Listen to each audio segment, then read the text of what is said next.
این چند ماه کجا بودین؟ شغل توحید چیه؟ بچه دار نمیشید. بگو به بچه های چنل بده. چرا چنل رشدش کمه حبیبی؟ اینجا الناز اینجا. باز حالا من این قفاسه کنم. حالا میگن سلام ببره بکس خفن یوتیوب. خوش اومدید به چنل الناز والا. اوه بعد از مدت ها اولین کلیپ رو میخوایم ضبط کنیم. خسته نباشی واقعا خسته نباشی. واقعا انقدر تو فعالیت داری تو این چنل، اصلا بچه‌های چنل شرمنده این فعالیت دارن. بیا اینجوری با هم کله بزنیم. تو این شکلی میکنن کلا بزنید. آقا یه سری سوالای بچه‌ها رو من در آوردم نوشتم. از شما میخوام بپرسم و اینکه شما باید توضیح بدی به بچه‌ها که چیکار کردیم، کجا بودیم، چیکار نکردیم، چی شد فلان. چشم بوا. آره آماده هستی آقای توحید والا؟ قبل اینکه سوالا رو بپرسی بچه‌ها یه لایک بزنید پای این ویدیو، یه کامنت مشی واسمون بذارید، انرژی بدید، بریم سر سوالایی که شما پرسیده بودید از ما و جوابشو نمیدونستید. من در خدمتم. خب سوال اول بفهم. این چند ماه کجا بودین؟ این چند ماه یه 3 ماه که کلا نبودیم، یه 3 ماه هم که بودیم مثلا ما 1-2 تا ویدیو بودیم. خب خیلی طولانی و حوصله‌شون سر میره. ولی بچه‌ها خیلی خلاصه که بخوام بگم، تو شرایط بعد جابجایی خونه بودیم و قیمت‌های خونه تو تهران بچه‌ها خیلی رفته بالا. یعنی با این پول پیشایی که ما داشتیم لونه مرغ هم به اون نمیدادن. یعنی من بچه‌ها صبح تا شب سر کار میرفتم که فقط پولو کی کنم که یه سقفی بالا سر اون باشه. این 1 2 این که گوشی الناز رو دزدیده بودن و الناز گوشی نداشت، یه گوشی پیزوری دستش بود، یه 7 داغون نمیدونم کجاست، یه 7 داغون که نه دوربین داشت نه چیزی. گوشی منم که همتون میدونید دیگه چون این شیائمی گوشی من که کلا این اصلا به در تولید محتوا نمیخوره. حقیقت شرایط جوری هم نبود که مثلا بخوام برم یه گوشی خفن بگیرم که فعالیت کنیم. درگیر مسائل مالی بودیم دیگه در کل. یعنی فقط داشتم یه تلاش میکردم که اول سقف بالا سر رو اوکی کنم، بعد یه گوشی واسه الناز بگیرم که فعالیت رو شروع کنیم. این چند ماهی که نبودیم فکر نکنید رو بی‌معرفتی بود، هم ابزارشو نداشتیم هم واقعا مشکلات داشتیم. حالا باز نمی‌کنم مشکلات، ولی خیلی مشکل داشتیم. خدا رو شکر الان خیلی بهتر شد. خدا رو 1000 مرتبه شکر. بریم سوال دوم. شغل توحید چیه؟ بچه من شغلم، خب من بوتیک داشتم و آخرین موقعی که مغازه‌مو جمع کردم سر کرونا بود. حالا یه سری که از قدیم ما رو سابسکرایب دارم میدونم، اونایی که حالا جدید با چنل ما آشنا شدن. من در 15 سال بچه تو کار پوشاک زنونه بودم، مغازه‌دار بودم. مثلا النازم مشتریم بود دیگه، باهاش آشنا شدم و اینکه جمع کردم از موقعی که مغازه رو جمع کردم همه کار کردم. اسنپ رفتم، توی پت شاپ رازان مدیر شعبه بودم، 2 سال اونجا بودم، پیک موتوری بودم دیگه. اینجور داستانا تا مادر خانمم پیشنهاد کاری بهم داد. مادر خانمم یه تولیدی لباس زنونه دارن. مادر خانمم گفت چرا نمیری دست فروشی؟ گفتم دست فروشی یه ذره حقیقت خجالت میکشیدم. گفتم بابا یه جوری یه حس بدیه. هر حال نه اونایی که دست فروشی کردن میفهمم من چی میگم. اولین روزی که میخوای به دست فروشی شروع کنی، اون 10 روز اولش خیلی برات سخته. یک خجالت میکشی، مثلا فکر میکنه دیوار مردم رفتی بود، یه حس بدی داره، ولی بعدش عادت میکنی دیگه. بچه‌ها میرفتم سر 4 راکوکا با ماشینم جنس میریختم تو صندوق ماشینم، غروبا میرفتم مثلا 4-5 ساعت جنس میفروختم. تا گذشت یکی از رفیقا صمیمی رو دیدم که تو بازار روزا بازار داشت، مثلا بازار مسئول بازار بود. چرا اینجا وای میسی یه بازار روزا دیگه؟ اونم بازار روزا همون دست فروشیه ولی دیگه تو ماشین و اینا نبود دیگه. رفتم آهن جوش دادم، قشنگ یه قرفه برای خودم درست کردم، میز تشکیلات، یعنی مغازه کوچولو 2 متر در 2 متر دیگه. کلا شغلم الان بساط دیگه بچه‌ها. بساط شنبه بازار، یک شنبه بازار، دو شنبه بازار، مثلا شنبه یه جام، یک شنبه یه جام، دو شنبه یه جام. کلا تو کار پوشاکم ولی تو مغازه نه، بساطی. همون حالا دست فروش خودمون که شغل من اینه. درود به شرفت، درود به غیرتت، درود به تمام عضو وجود و بچه‌ها یه چیزی هم بگم، اصلا بچه کار آر نیست به خدا. واسه خانواده‌ات، به خاطر پیشرفت خودت، به خاطر زن و بچه‌ت، توالت هم بشوری سرتو بگیر بالا. سرتو بگیر بالا. خیلی‌ها جنم همین کارا هم ندارن. آقا من از دست فروشی مشکلات خونمو حل کردم، خرج مخارج خونمو اوکی میکنم، 70 تومن واسه اعلان گوشی گرفتم. به هر چی بچه‌ها فکر کنید همون میشه. اونایی که حالا وضع مالیشون مثل ما معمولی رو به پایینه یا معمولی رو به بالا، بچه‌ها تلاش کنید، ناامید نشید. من الاز به مو رسید پاره نشد. چرا؟ چون زندگیمو دوست داشتم بچه‌ها، تلاش میکردم، پا پسته میکشیدم. البته بچه اینم بگم و زنش هم خیلی دیگه دوست دارم. بچه شب عید، حالا که این بحثو گفت، شب عید من با تویک میرفتم با هم مثلا قرفه رو میزدیم، لباسا رو میچیدیم، من میفروختم براش. اصلا یه ولاگ قرفه رو بگیریم ببینن. آره میگیریم. از صبح میریم مثلا من قرفه رو وصل میکنم و اینا، ولاگ بگیریم بچه‌ها. آره. باله. بعد تو عید یه خواهر و برادر اومد بودن، تویید نبود. آبجی رد شد، بعد یا گفت وای اینا تو یوتیوبم. بعد داداشش اومد رد شد، بعد همجایی به ما نگاه کرد، بعد تویید نبودش. بعد 10 دقیقه اومد، اونا رفتن دوباره دور زدن، هی نگاه می‌کردن، وایساده بودن و من بهشون لبخند می‌زدم. بعد نمیدونم الان این کلیپ ما رو می‌بینن یا نه. خیلی دوست داشتم اون موقع بیای بغلت کنم، ولی خب نیومد دیگه. از دور وایساده بود، من نگاه می‌کردم، می‌خندید. یه دو سه شب کلا اومدی پیش من شب. من تو خب کلا تو بازارش کلا خیلی از بچه‌های سابسکرایبر با منو می‌دیدن.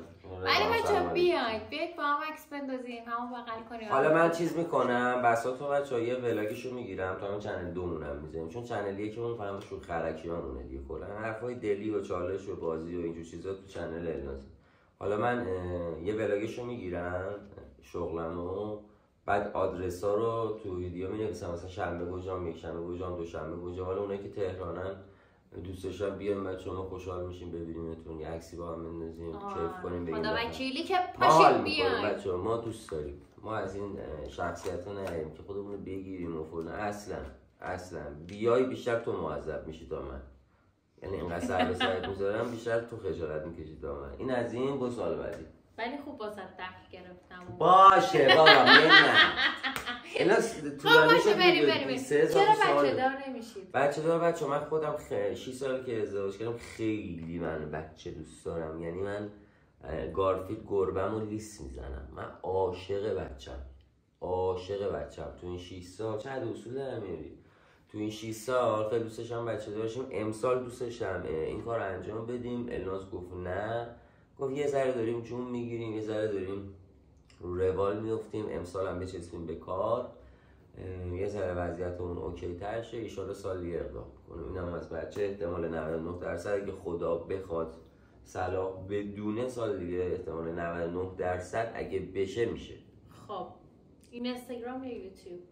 100% من یوتیوب.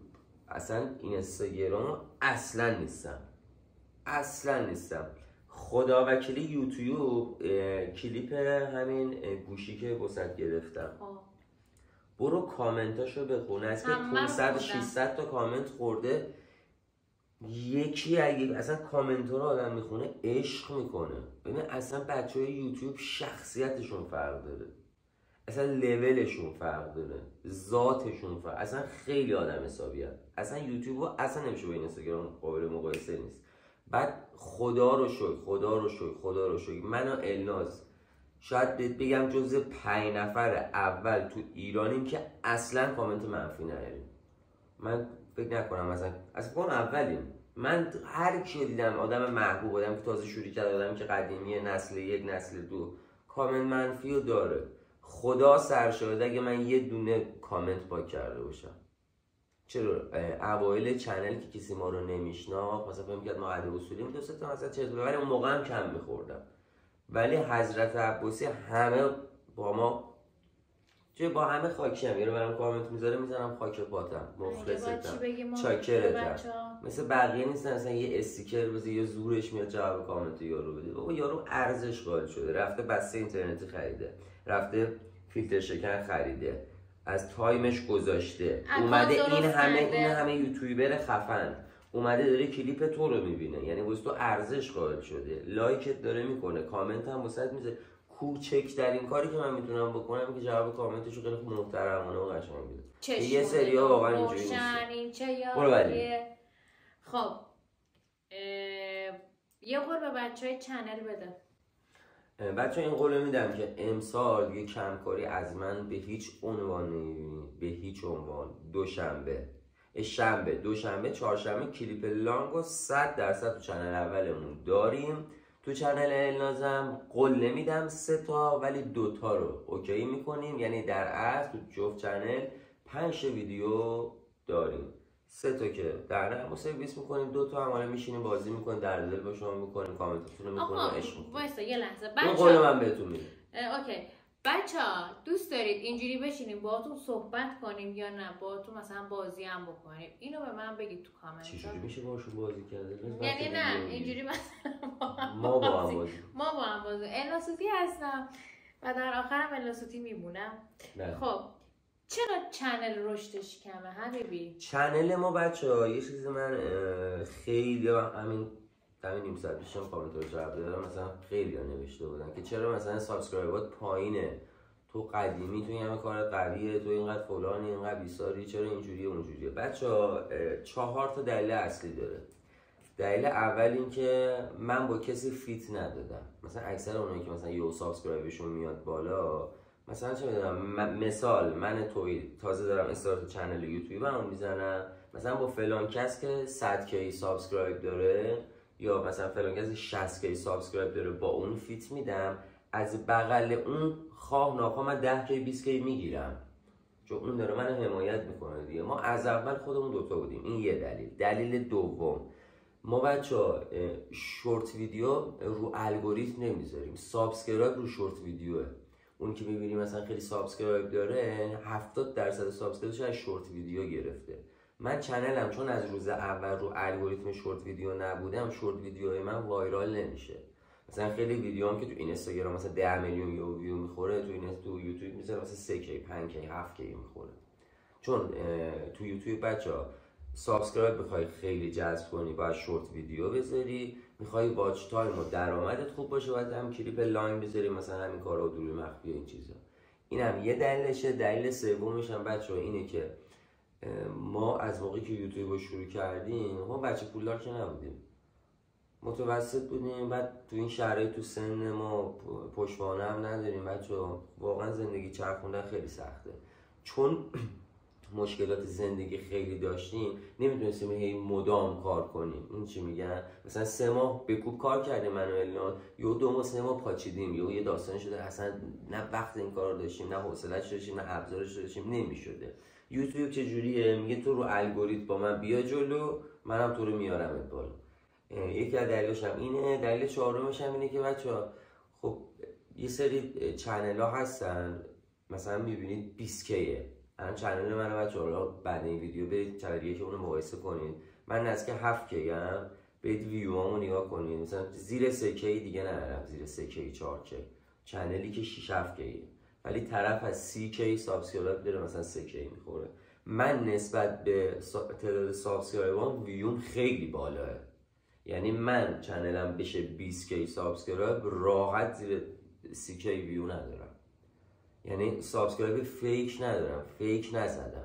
و یکی از هدفهام اینه که زودتر 10 کیشیم، یه 3 کی خورده ای نیاز داریم تا 10 کیشیم استوری یوتیوبمون باز شه. خیلی دوست دارم چون انسان زودتر 10 کیشیم بعد بریم مسلو. شما هم کمک کنید ان شاءالله که به هدفمون برسیم. سوال دیگه نداری؟ نه. دور سرتون بگم بچه‌ها، این چند سوال خیلی پرسیده بودید، گفتیم وظیفه‌مونه که راجبش توضیح بدیم، چون مثلا طرفی کامنت می‌نویسه به اون توضیح بدم، اون یکی میگه نمیشه بشینی به همه توضیح بدیم، یه ویدیو بگیریم هم احوال پرسی باهاتون می‌کنیم هم جواب سوالاتون رو بدیم. در کل امسال بچه‌ها ما فعالیتمون رو زیاد کردیم، حالا چه ویدیومون 1 کی بخوره چه 1 میلیون بخوره، ما فعالیتمون رو میکنیم به عشق شماها، چون هر کی که ما رو سابسکرایب دارن همه آدم حسابی هستن. خدا وکیل اونایی که حالا جدید اومدن برید کامنت های ما رو بخونید، ببینید اصلا یه آدم بیادب پیدا میکنی، یه آدم بیشور پیدا میکنی، همتون آدم حسابی، یعنی پوزتون رو میدم. پوز. خب من حرف بزنم؟ بفرمایید. همش تو حرف زدی. خب سوال خواستم من بگم شما بود تو چجوری رفت. فقط طولانی میشه. خب بچه‌ها من خیلی دوستتون دارم. الناز عشق حرف زدن داره بچه‌ها. اصلا کلا تو حرفی هم بلد نی بزنه. خب بفرمایید. فقط میخوام. خب هرچی من خواستم بگم تو گفتی دیگه به بچه‌ها. مسخره دارم. بچه‌ها نگاه کنید.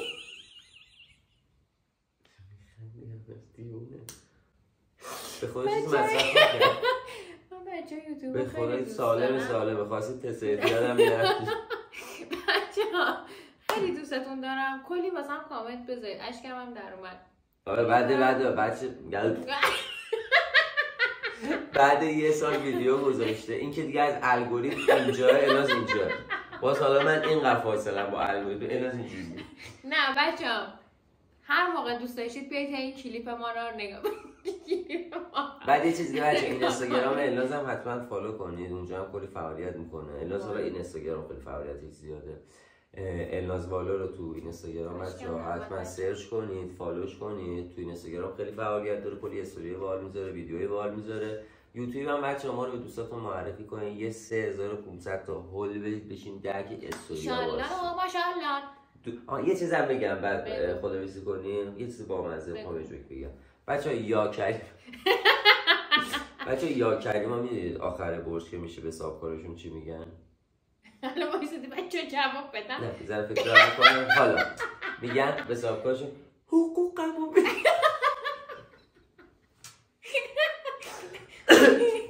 میگن حقوقمو بده. بچه‌ها این الان افتاد رو تصمیم‌های منو پاره می‌کنه، میشناسم من افتاد رو خنده تاصبی ها ها ها هو تویی میگم چیز کنید برام ادامه مثلا کلیپ‌های دیگه سمیم از این جوکای بی‌مزه تعریف کن.